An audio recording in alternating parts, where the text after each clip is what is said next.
Yeah, well, welcome to Keith's Messy Studio. So, a unique situation has presented itself to me, and that is that somebody contacted me telling them that I was one of the best raw food chefs around, and that does happen to be true. I really don't think you can access anybody like me.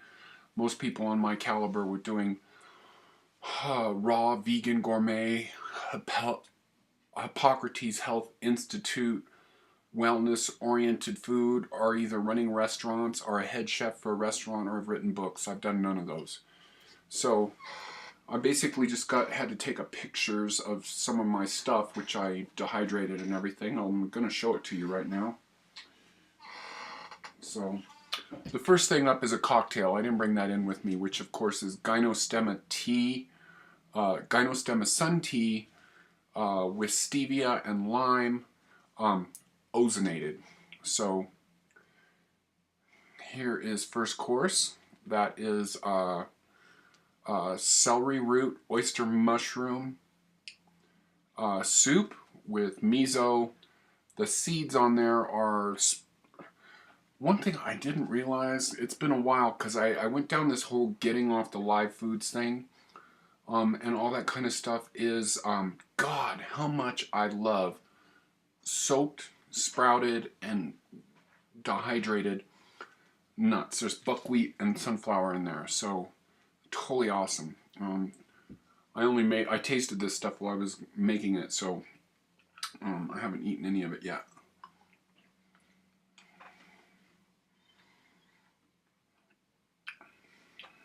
And oh my God, is it no surprise that that's completely brilliant. So one of the things that I'm doing right now is heading into my 50th birthday is I'm going back to live raw vegan, for a couple reasons. Because I'm doing the ozonization, ozonating.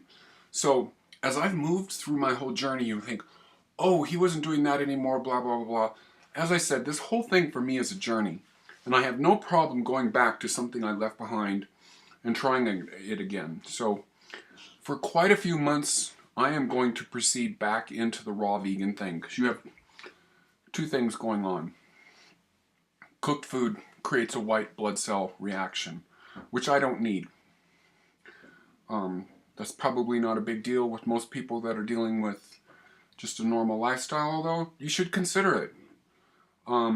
The second thing is I read a large blog that my friend Kostas from Greece, who's a good friend of mine, who's on a similar journey with me with HIV, who showed me a rather long blog post that Donna Gates did on having an antiviral diet. And that is a total anti, or a, I shouldn't say anti, a no animal product protocol.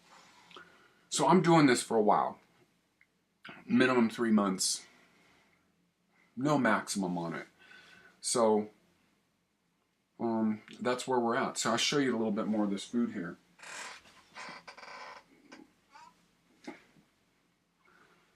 Course 2 is going to be lettuce tacos with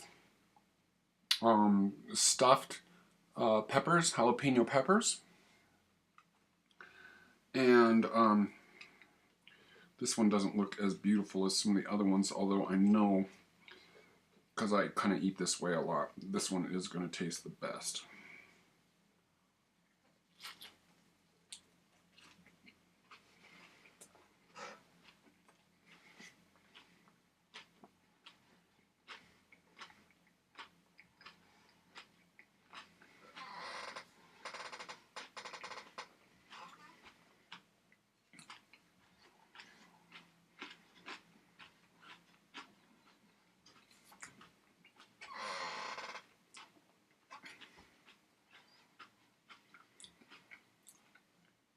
Absolutely brilliant, of course.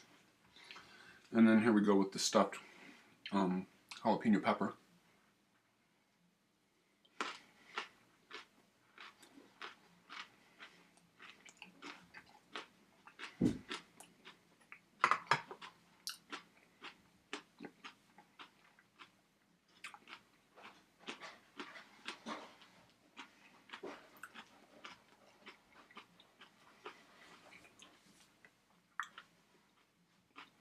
Is that any surprise? It's absolutely fucking brilliant.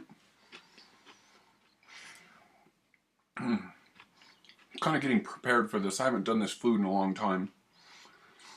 And my roommate, who's my ex, was like, oh, you know you can do that. You know, it's like my confidence is not a problem. It's my overconfidence that's a problem. Anyway, so when I started this blog, I was completely doing this kind of food all the time. And the person that I'm applying for this job with actually does not want my over-the-top superfood-oriented stuff and adding in jing herbs and all that kind of stuff. So,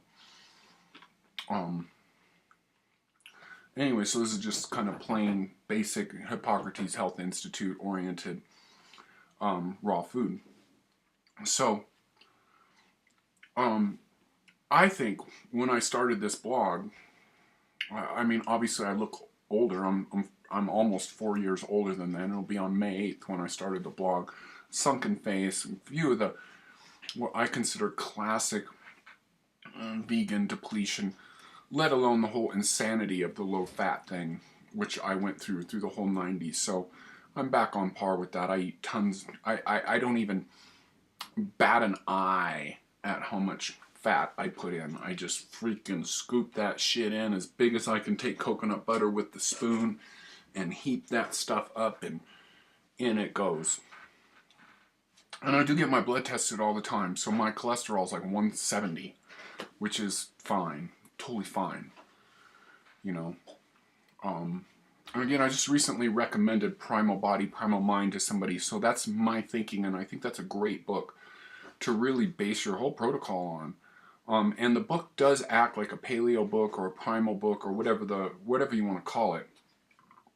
I think you can take the principles of that book and apply that book to absolutely anything.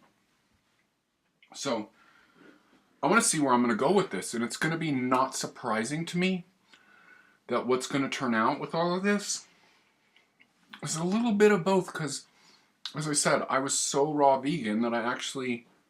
Oh, where's the mirror image there? Whoops, a little bit of...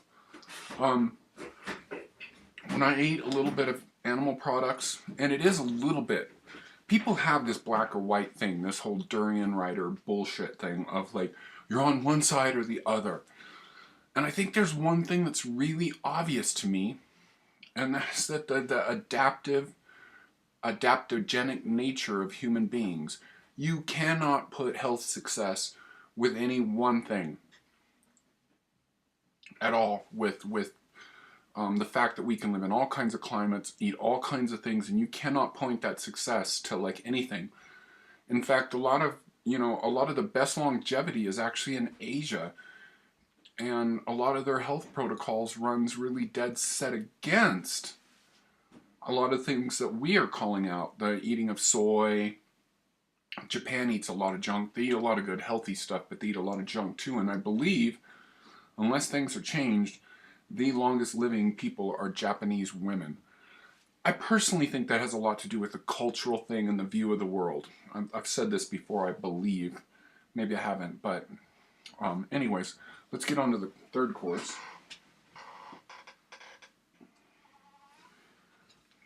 Which is the pizza. Classic there. My crust is made from grated squash, onions, buckwheat, chia seeds, and that's pretty plain there. And then there's oyster mushrooms, and then there's my famous meatballs, which were in the tacos. Oyster mushrooms, sprouted buckwheat. So this one's not going to be quite as easy to eat. Oh crap. This one's gotten kind of soggy from sitting around with the photographs, so it's not...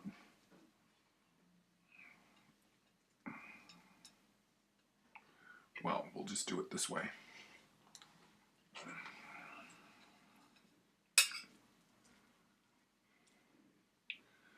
As I said, the crust got kind of soggy because it was sitting around being photographed for about an hour.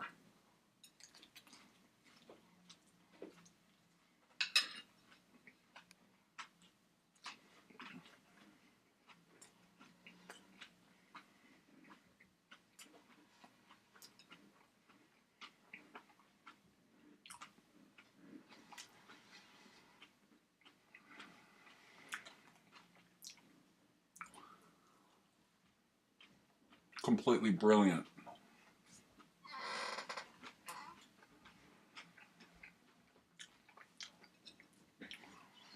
It's actually pretty amazing to me because I do have a great interest in plant-based gourmet raw vegan eating that I still really don't see anything of this caliber on YouTube.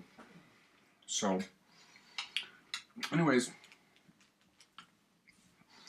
I do want to start blogging regular. This thing kind of took up my presence this week. Also with getting an ad out, my new record is being reviewed in one of the greatest and most long-running and most reputable, did I say underground, progressive magazines. It's called Progression. And so I'm getting reviewed in there, and we put a half-page ad in there and all that kind of stuff. I gotta say, my life is moving along great, and I love having you all on board. Later on tonight, I'm going to be blogging. Just a word of warning.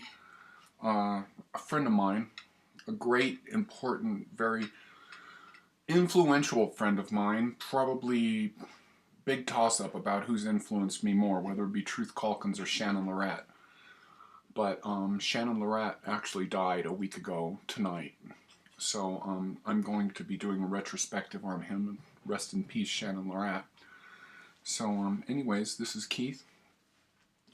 Telling you to celebrate the adaptive nature of human beings and human life in general. So why don't you have a brilliant day. Oh, I have a little bit of time here. Let's do a song of the day. Let's see what immediately comes to mind. This is off the cuff. What's something really good? Well, I've been into Chris and Cosey lately, so we're gonna stick with that theme. And the first track that comes to mind, I might have done this one already, is Exotika by Chris and Cosey. So awesome track here, because Chris and Cosey came out of Throbbing Gristle, which was known for inventing industrial music generally, and for what was going on at the time, which was progressive rock and disco. This music was totally cutting edge in terms of being creative. So some of the stuff is unlistenable to me, but that would be because I'm a Taurus, and we kind of like a lot of things perfect and beautiful, and so this music isn't always so beautiful. But Chris Carter and Cosey Tuttti, I believe they met in Throbbing Gristle, and they left Throbbing Gristle in 1981 and formed Chris and Cosey. And the whole band actually had a love of Martin Denny, which is lounge music. And so this was, I believe, their first direct reference to loving lounge music, which is really kind of contrary to the whole idea of industrial music. Lounge music was a movement that happened in the late 50s. So this song, Exotika, love it a lot. It's got a kind of a typical kind of lounge music build. And then it gets going, and I first heard this in clubs, in gay clubs in Long Beach, and right when it came out. And it's kind of got a bit of a, sounds like a lot of things that's going on now, or something like that, but this was the first stuff. And hey, my beautiful friend Laura, I want you to know, listen to this, because I know you love the dance music, and this was happening way before everything else. So I love you all.